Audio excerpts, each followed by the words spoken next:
Hey guys, Jerry from Showtime Audio. So we have the Jaguar footwell box. So this is the enclosure. It's got our PowerWorks connector so that we can service it.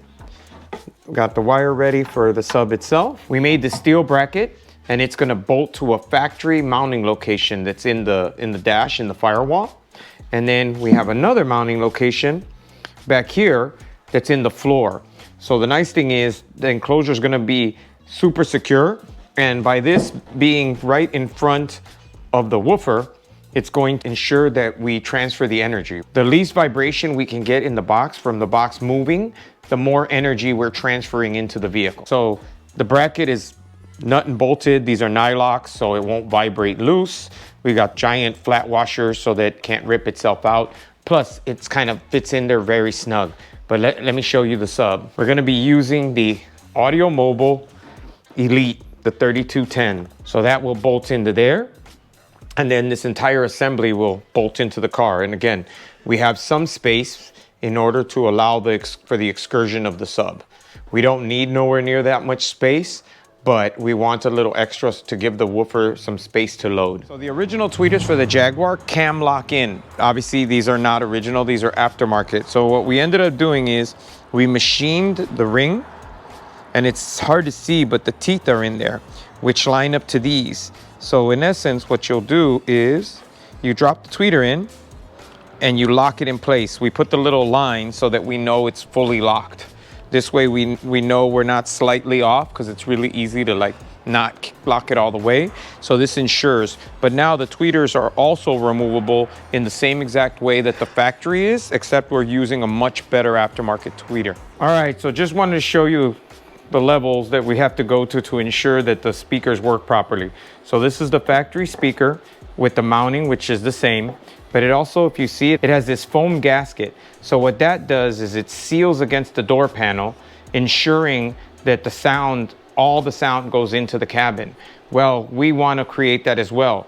So if you notice, the mounting point's here, but there's a flange and then there's the foam. So we mimic the exact same thing. So we recess the driver, so it's hard to see, but the driver's like recessed. And then we add this foam gasket. When it's in the car, there's a surface that this mates against that's not uniform all the way around, but that's why the gasket helps to make sure that it's fully sealed and all that sound goes into the cabin. So if you look right here, see the gasket? And it touches, there's a plastic piece so that it makes sure that all the sound goes out. So it's the factory bolts.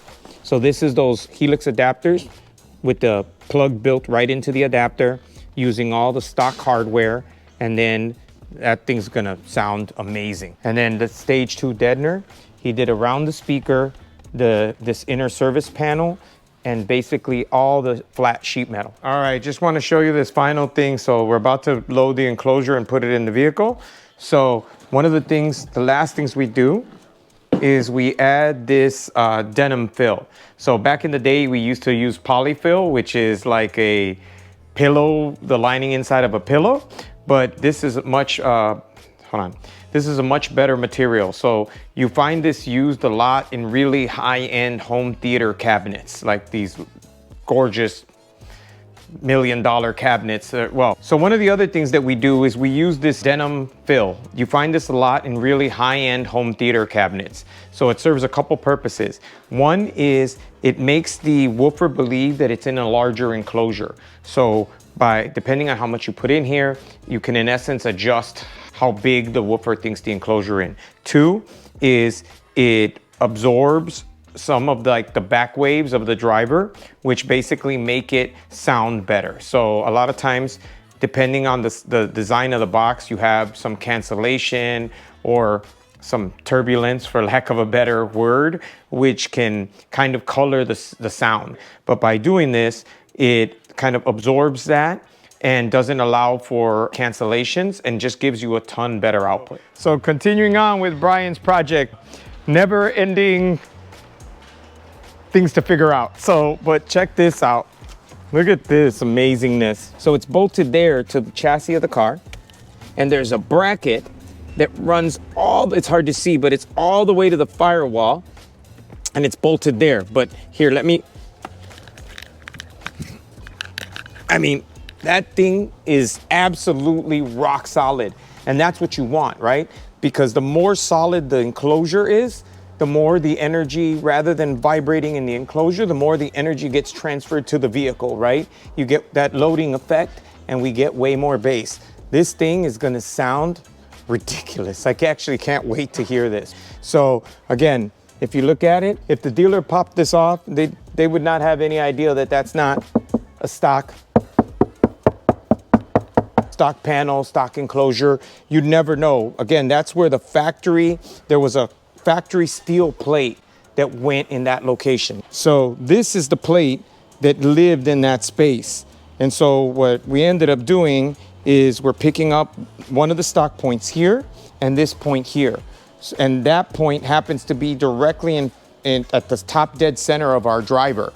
So that's amazing because it's gonna make the subwoofer super rigid and allow us to get a ton of bass out of a convertible with losing no footwell space. More custom things with this Jaguar. So one of the other things is there's a factory cigarette lighter that lives in this space. So the client would like the conductor. Now, this is the new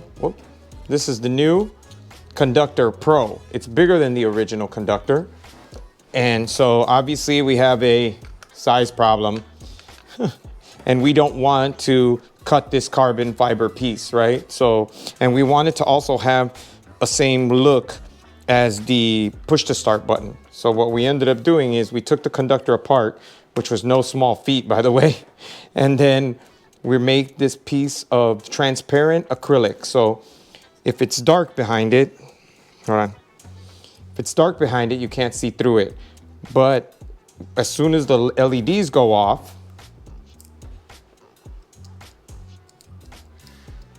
I'll show you that in a second,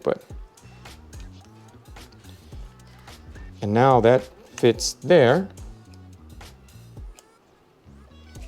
And so we still got to modify it and, mount it and all that.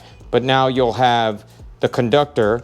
And if you notice, it has that same bevel that the factory push to start has. But it'll be cool because this whole panel will light up. So whenever one of the LEDs goes off, you'll see it glow around it. So one of the challenges is, in order for this thing to sit properly and still add the lens, I had to machine this down so that the lens would go, in essence, over this, because otherwise it sat up here and that made it stick out and we would have had to modify it. So to not have to do that, we're countersinking the lens itself, and then that gave us just enough room so that it's perfectly flush. So like always, first we make it out of cardboard or wood. Then we did the one, with the mounting hole. Then we actually make it out of the physical part and then machined it down to accept the conductor. Visit our website at showtimeaudiochicago.com.